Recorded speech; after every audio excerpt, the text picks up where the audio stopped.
සියලු දෙනා පිළිගන්නවා තවත් අලුත් වීඩියෝ එකට. ඉතින් ලොකු කාලයකින් තමයි මේ channel එකට වීඩියෝ එකක් දාන්නේ.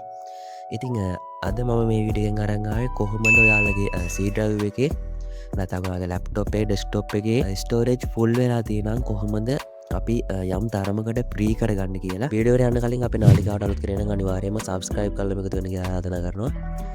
එහෙනම් අපි යමු වීඩියෝ. ඉතින් මම ඔයාලට මගේ C drive එක මෙන්න මේ විදිහට පෙන්නන්නම්. ඔයාලට බලා ගන්න පුළුවන්.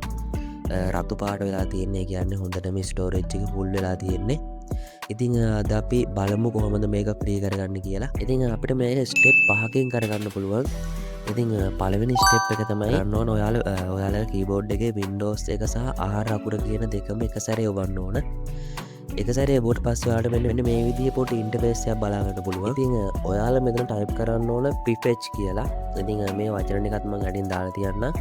ඉතින් අන්නේව ටයිප් කරලා ඔයාලා ඕකේ ඔබන්න ඕන. ඕකේ ඔබට පස්සේ මෙන්න මේ විදිහට ෆයිල්ස් ටිකක් ලෝඩ් වෙනවා. ඔයාලට බලා ගන්න පුළුවන්. ඉතින් ඔයාලට තියෙන මෙන්න මේ ෆයිල්ස් ටික ඩිලීට් කරලා දාන්න. ඉතින් මේ ෆයිල්ස් අත්‍තරම අපේ කම්පියුටර් එකේ තිබුණ කියලා වැඩක් නැහැ. ඒ නිසා මම මෙන්න මේ විදිහට control A දීලා සේරම සිලෙක්ට් කරලා මෙන්න මේ විදිහට ඩිලීට් කරගන්නවා.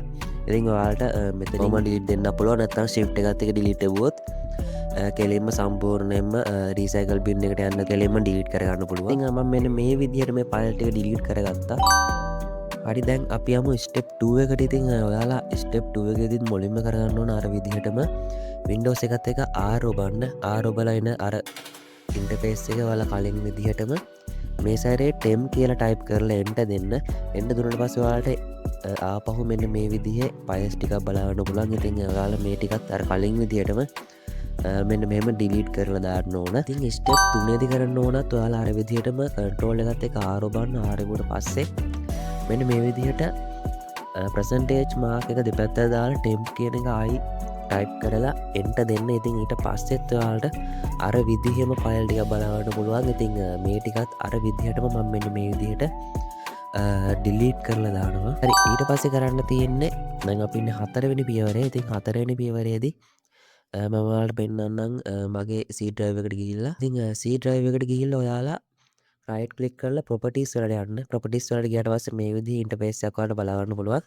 ඉතින් මෙතන ඔයාලා disk clean up කියන එක තමයි ඔබා ගන්න ඕනේ. ඊට පස්සේ මෙන්න මේ වගේ window එකක් ඔයාලට බලා ගන්න පුළුවන්. ඉතින් මෙතන උඩ මෙන්න මේ තියෙන check box ටිකට මෙන්න මේ විදිහට ටික් ටික දාගන්න ඕනේ. ඔයාලා මෙන්න මේ ටිකට ටික් එක දාගෙන ඔයාලා මෙන්න මෙතන යට වම් පැත්තේ තියෙන clean up system files කියන එක තමයි ක්ලික් කරගන්න ඕන.